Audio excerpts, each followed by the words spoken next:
नमस्कार स्टूडेंट्स, आज की क्लास में हम पढ़ेंगे प्रतिरोध की लंबाई में खींचने के कारण परिवर्तन हो तो प्रतिरोध में कितना परिवर्तन होगा। देखो, प्रतिरोध की निर्भरता में हमने बात करी थी कि प्रतिरोध है वो लंबाई पे निर्भर करता है। अगर हम बात करें प्रतिरोध की तो लंबाई के तो समानुपाती होता है और अनुप्रस्थ काट क्षेत्रफल के क्या होता है, व्युत्क्रमानुपाती। लंबाई के समानुपाती है और अनुप्रस्थ काट क्षेत्रफल के व्युत्क्रमानुपाती है, तो ये कब ले सकते हैं, ये वाली केस कब लेंगे। देखो मान लो सपोज करो एक चालक तार है, ये एक चालक तार है, इसकी लंबाई है और इसका अनुप्रस्थ काट क्षेत्रफल है। इन दोनों पैरामीटर लंबाई और क्षेत्रफल में से यदि किसी एक पैरामीटर को कांस्टेंट रख लिया जाए और दूसरे पैरामीटर में परिवर्तन करें तब तो ये पॉसिबल है, हम यहां से निकाल सकते हैं। जैसे अगर लंबाई में आप चेंज कर रहे हो या इसको बढ़ा रहे हो या घटा रहे हो तो आपको ये क्षेत्रफल को क्या रखना होगा, अनुप्रस्थ काट क्षेत्रफल को कांस्टेंट रखना होगा। और यदि इसके विपरीत अगर आप क्षेत्रफल में परिवर्तन या इसमें कमी या ज्यादा कर रहे हो, क्षेत्रफल को कम कर रहे हो या ज्यादा कर रहे हो, इनफैक्ट दूसरे टर्म में मैं बोलूं कि कोई भी बेलनाकार वायर लेंगे तो उसका जो अनुप्रस्थ काट क्षेत्रफल है वो वर्ताकार होगा और वर्ताकार होने के कारण उसकी त्रिज्या पे इफेक्ट करेगा। यदि हम त्रिज्या को बढ़ाएं या घटाएं, कब इसकी लंबाई को कांस्टेंट रखते हुए परिवर्तन करें तब ये पॉसिबल है।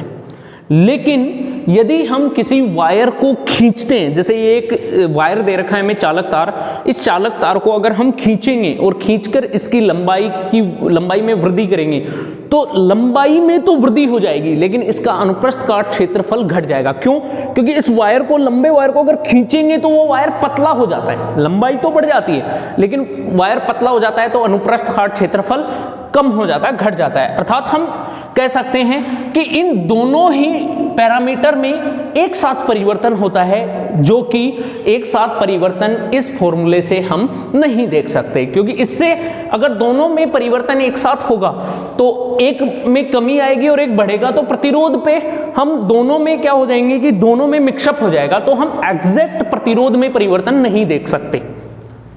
इसलिए जब किसी वायर को काट दिया जाए, मतलब उसके अनुप्रस्थ काट क्षेत्रफल को नियत रखते हुए लंबाई को घटाया या बढ़ाया जाए, तब ये हम कह सकते हैं कि ये हो जाएगा कांस्टेंट।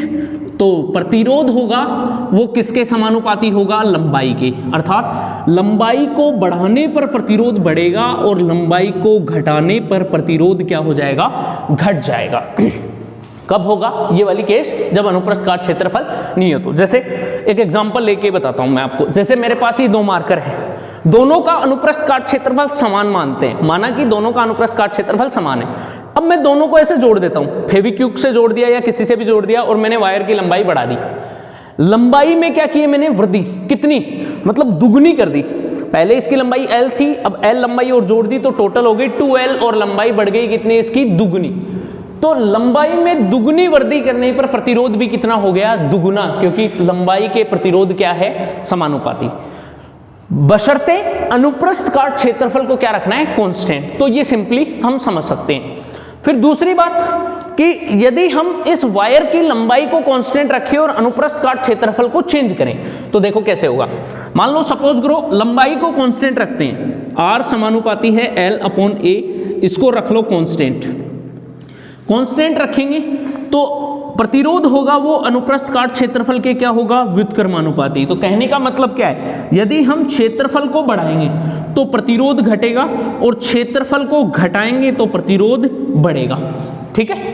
अब यहां पे देखो क्षेत्रफल होता है तो बेलनाकार वायर होगा, तो बेलनाकार वायर का जो अनुप्रस्थ काट क्षेत्र बनेगा वो कैसा होगा, वर्ताकार। तो वर्त की होती है त्रिज्या r और उसका क्षेत्रफल होगा πr²। तो यहां से हम ये लिख सकते हैं r समानुपाती होगा 1/πr²। और पाई कांस्टेंट राशि में है तो यहां से हम ये बोल सकते हैं कि प्रतिरोध है वो त्रिज्या के वर्ग के क्या होता है, व्युत्क्रमानुपाती। और यहां से हम ये बोले कि यदि हम त्रिज्या को बढ़ा दें तो प्रतिरोध घट जाएगा और त्रिज्या को घटा दें तो प्रतिरोध बढ़ जाएगा। अब देखो यहां पर लंबाई हमें यही रखनी है, ये एक चालक तार है, इसकी लंबाई यही रखनी है। इसको छील दो चारों तरफ से हम छील देंगे एकदम से और इसकी मोटाई को हमने क्या कर दिया, पतला कर दिया। लंबाई को चेंज नहीं किया है, लंबाई उतनी ही है, बस छीलकर चारों तरफ से पतला कर दिया, तो इसकी त्रिज्या क्या हो गई, घट गई। जब इसकी त्रिज्या घट गई तो प्रतिरोध क्या हो गया, बढ़ गया। कितना, इसकी त्रिज्या के वर्ग के व्युत्क्रमानुपाती होता है। तो इस तरीके से हम इन पे निर्भरता देख सकते हैं। अब यदि दोनों में एक साथ परिवर्तन हो तब क्या, कैसे करेंगे। जैसे सपोज करो एक वायर को खींच लिया, अगर क्वेश्चन में आ जाए कि किसी वायर की लंबाई में वृद्धि खींचकर की जाती है, तो खींचकर लंबाई में वृद्धि होने पर अनुप्रस्थ काट क्षेत्रफल भी क्या हो जाता है, घट जाता है। मतलब दोनों में परिवर्तन साथ होता है, ये बढ़ जाएगी और ये घट जाता है, जिसके कारण प्रतिरोध में अस्त व्यस्तता आ जाएगी, नहीं देख पाएंगे इससे डायरेक्टली हम नहीं देखेंगे। तब क्या करेंगे, तब हम ऐसी टर्म में कन्वर्ट करेंगे जो हमेशा खींचने पर भी कांस्टेंट बनी रहे। जैसे प्रतिरोध होगा, यदि किसी तार की लंबाई में वृद्धि खींचकर की जाए, तार की लंबाई में वृद्धि खींचकर की जाए तो प्रतिरोध में परिवर्तन कितना होगा। तो प्रतिरोध में परिवर्तन, ये टॉपिक है हमारा, ये क्वेश्चन की फॉर्म में भी है और ये टॉपिक है कि लंबाई में वृद्धि यदि इसकी लंबाई को खींचकर किया जाए तो प्रतिरोध कितना परिवर्तित हो जाता है, इस पे बात करेंगे। तो हमने पढ़ा है कि प्रतिरोध लंबाई के समानुपाती और अनुप्रस्थ काट क्षेत्रफल के व्युत्क्रमानुपाती। तो R समानुपाती होगा L/E, ये दोनों होते। अब एक चालक तार ले लिया, मान लो ये एक चालक तार है, इस चालक तार का अनुप्रस्थ काट क्षेत्रफल है A और इसकी लंबाई है L। तो इसका आयतन कितना हो जाएगा, तो इसका आयतन हो जाएगा, वो होगा V आयतन बराबर होगा A इंटू में L। यदि इसके अनुप्रस्थ काट क्षेत्रफल को इसकी लंबाई से गुणा कर दें चालक तार की, तो क्या बन जाएगा, इसका आयतन बन जाएगा, क्योंकि क्षेत्रफल की यूनिट होती है मीटर स्क्वायर और लंबाई की यूनिट होती है मीटर। तो मीटर स्क्वायर इंटू मीटर बन के क्या बन गया, मीटर क्यूब, और मीटर क्यूब यूनिट होती है वो आयतन की होती है। ये आयतन की टर्मिनोलॉजी बन जाती है यहाँ से, तो ये आयतन बन जाता है। अब किसी भी चालक तार का आयतन रहता है वो हमेशा क्या रहता है, कांस्टेंट। चाहे उसकी लंबाई को बढ़ाओ, आप लंबाई को बढ़ाओगे तो अनुप्रस्थ काट क्षेत्रफल घट जाएगा, लेकिन उसका जो आयतन होगा वो हमेशा नियत बना रहता है, कांस्टेंट बना रहता है। तो हम क्या करें, अब यहां पे ये लंबाई और अनुप्रस्थ काट क्षेत्रफल है, इन दोनों में अगर हम परिवर्तन देखें कि लंबाई को खींच रहे हैं, तो लंबाई के आधार पर अगर प्रतिरोध में परिवर्तन देखें तो नीचे वाली टर्म्स को हमें कांस्टेंट बनाना होगा, क्योंकि बिल्कुल बनाना होगा, क्योंकि जब तार को खींचते हैं तो ये परिवर्तित होता है और परिवर्तन वाली टर्म से हम नहीं निकाल पाएंगे। तो इसलिए इस क्षेत्रफल को कांस्टेंट बनाने के लिए जब भी आपके पास अगर लंबाई में खींचकर वृद्धि की जाए, खींचकर वृद्धि की जाए, देखो ये है खींचकर वृद्धि की जाए, तो इस स्थिति में लंबाई के सापेक्ष तो हम परिवर्तन देखेंगे प्रतिरोध में, लेकिन नीचे वाले को कांस्टेंट बनाने के लिए हम इसको आयतन बना देते हैं, क्योंकि आयतन हमेशा क्या रहेगा, कांस्टेंट हो जाता है।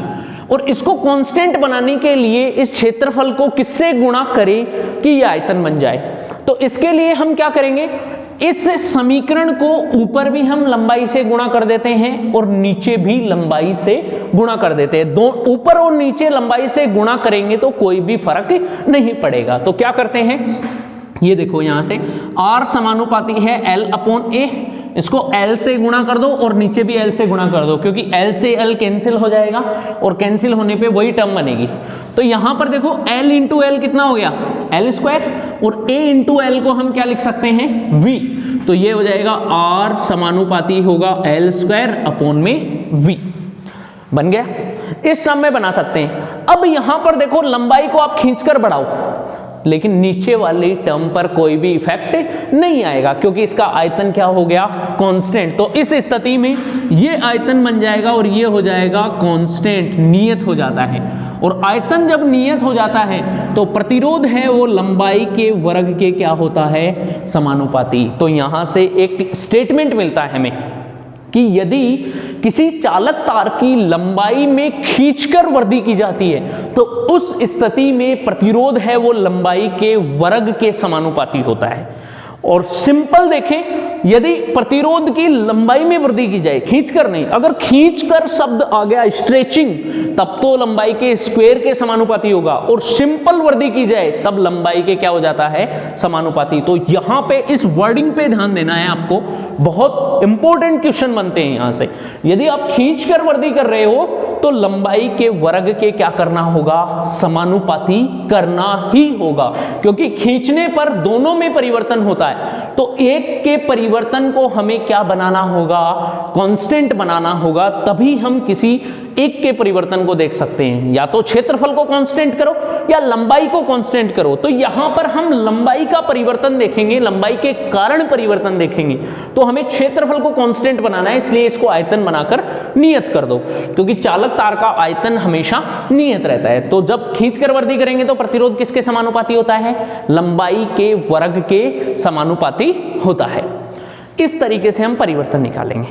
अब मान लो लंबाई का इफेक्ट ने देखे, त्रिज्या का इफेक्ट देखे। यदि हम किसी चालक तार को खींचते हैं तो उसकी त्रिज्या में कमी आती है, क्योंकि क्षेत्रफल घटेगा, लंबाई तो बढ़ेगी लेकिन पतला हो जाएगा वायर, तो क्षेत्रफल घटने पर त्रिज्या का इफेक्ट आएगा। तो त्रिज्या का इफेक्ट देखने के लिए हम क्या करेंगे यहां से, तो त्रिज्या का इफेक्ट देखने के लिए अब यहां पर मैं बात कर रहा हूं त्रिज्या का प्रभाव। त्रिज्या का प्रभाव खींचने पर, चालक तार को खींचने पर जो त्रिज्या का प्रभाव है प्रतिरोध पर, वो देखेंगे कैसे होगा। तो हमें पता है कि R समानुपाती होता है L/A होता है। अब हमें त्रिज्या का प्रभाव देखना है तो लंबाई को कांस्टेंट बनाना होगा। तो हम किससे गुणा करें, इसको एरिया से गुणा करो, क्योंकि ऊपर वाले को कांस्टेंट बनाना है। और पहले जब हम लंबाई का प्रभाव देख रहे थे तब एरिया को कांस्टेंट बनाया था, नीचे वाले को। अब लंबाई ऊपर वाले को कांस्टेंट बनाना है तो आयतन बनाना पड़ेगा, और आयतन बनाने के लिए लंबाई को किससे गुणा करेंगे, एरिया से। तो इसको ऊपर भी एरिया से मल्टीप्लाई कर दो और नीचे भी एरिया से मल्टीप्लाई कर दो, कोई फर्क नहीं पड़ेगा। अब देखो ये L/A क्या हो गया, V, और ये क्या होगा, A इंटू एरिया की स्क्वायर, तो क्या बन गया, R समानुपाती होगा V बटे में एरिया की स्क्वायर।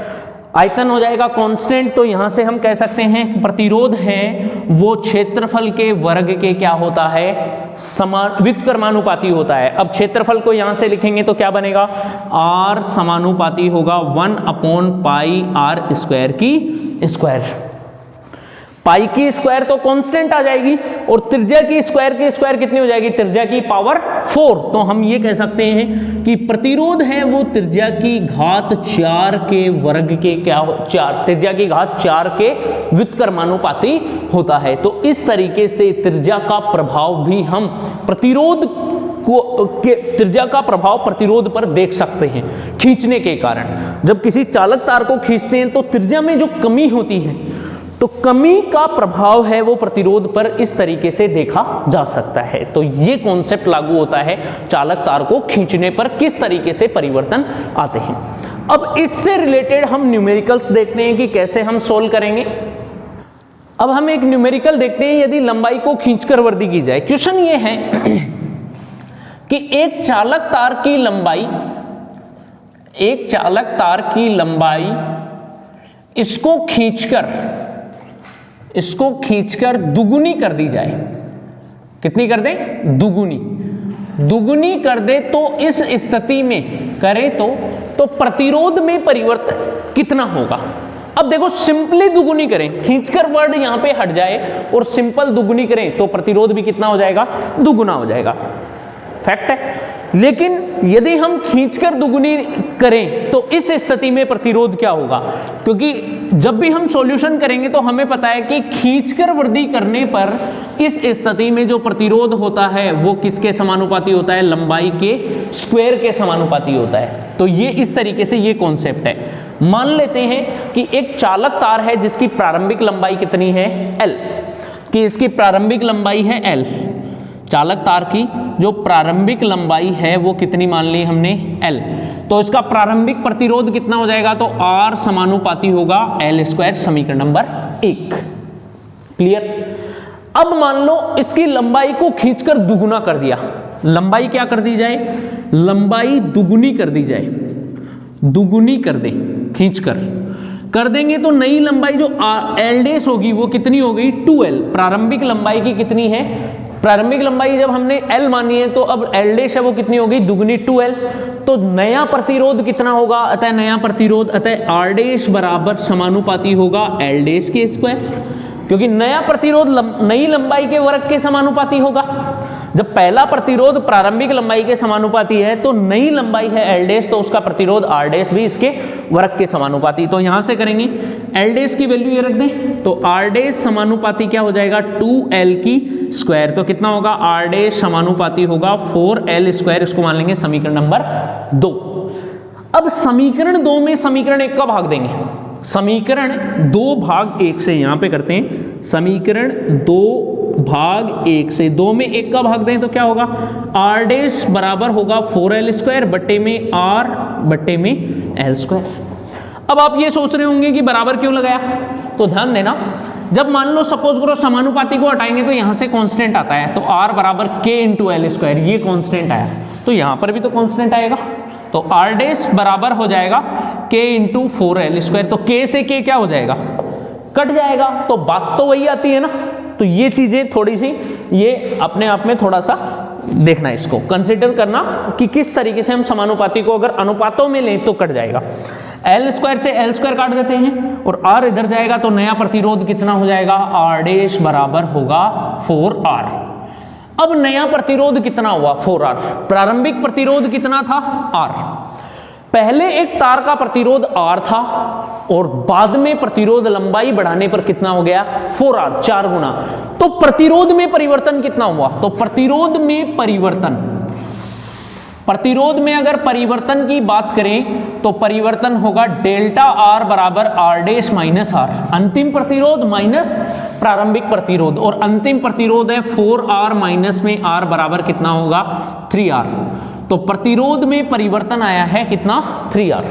पहले R था बाद में 4R हुआ है, तो बढ़ा कितना, 3 गुना, 3R बढ़ गया, ठीक है, क्योंकि पहले भी तो था R। तो ये प्रतिरोध में परिवर्तन है। अगर मान लो आपको प्रतिशत परिवर्तन पूछे कि प्रतिरोध में प्रतिशत परिवर्तन कितना हुआ, तो कैसे निकालते हैं प्रतिशत परिवर्तन, तो प्रतिशत परिवर्तन बराबर होगा प्रारंभिक प्रतिरोध, प्रतिरोध में परिवर्तन बट्टे प्रारंभिक प्रतिरोध R इंटू में 100%। तो देखो कितना, डेल्टा R का मान कितना है, 3R बट्टे में R गुणा में 100%। तो R से R कैंसिल, 3 को 100 से गुणा किया, कितना परसेंट आया, 300% प्रतिशत परिवर्तन होगा प्रतिरोध में। इस तरीके से हम किसी भी चालक तार की लंबाई को खींचकर बढ़ाने से जो प्रतिरोध में परिवर्तन होगा वो भी निकाल सकते हैं, अंतिम प्रतिरोध भी निकाल सकते हैं और प्रतिरोध में प्रतिशत परिवर्तन भी निकाल सकते हैं। तो आज की क्लास में हम इसी टॉपिक को डिस्कस करेंगे। नेक्स्ट क्लास में हम और भी क्वेश्चंस लेंगे। Thank you, have a nice day.